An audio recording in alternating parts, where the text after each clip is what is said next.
Okay. So yeah, this is your first stage of the coffee. When you pick it, coffee is actually a berry. Then you could actually eat the berry,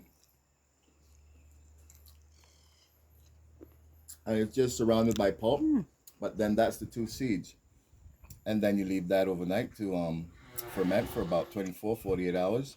Get the rest of the pulp off, and then you wash it really good, and all of the bad ones float to the top. Good ones stay on the bottom. And then once you wash your parchment, then you get into the drying stage. So this is all parchment coffee here.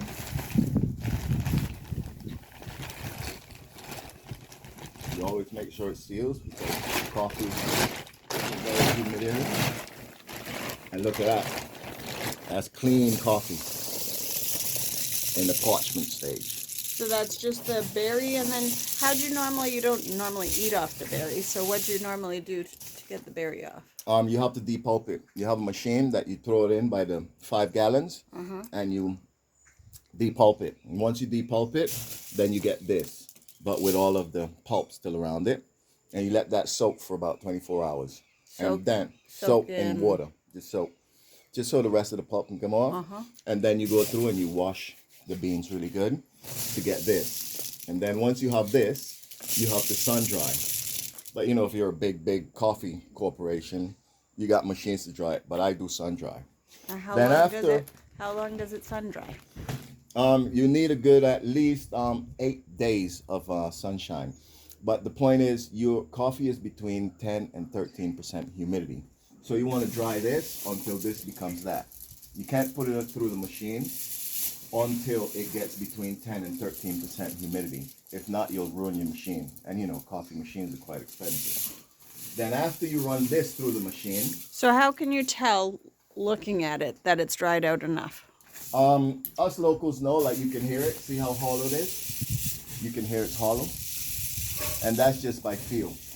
But I have a little machine, a little gizmo, that I take a handful, put it in, press test, and it gives me exactly what I want. Of course. Now, once you finish with the parchment, as you can see, inside the parchment is what we call gold, oro, which is your green coffee. So once it's out the parchment, this is what it looks like. The green coffee. That is your green. We call it gold. And then that's what you roast. And then that's what you roast. And how'd you roast it? Well, you can home roast. I did a home roast the other day. When you have just this amount, this is just stuff that we picked out of last year's batch. You know, we make sure you get a whole bean, all the broken beans and stuff like that. The really bad stuff that's no good, we throw away. But this is just the stuff that's left over after we go through the whole lot of green. Because once this comes out of parchment, we will go through the whole sack of green to make sure. Because what we do is we clean all the bitterness, all the badness. So when you have a cup of our coffee, single origin coffee, it's smooth, it's good, and it hits you like lightning.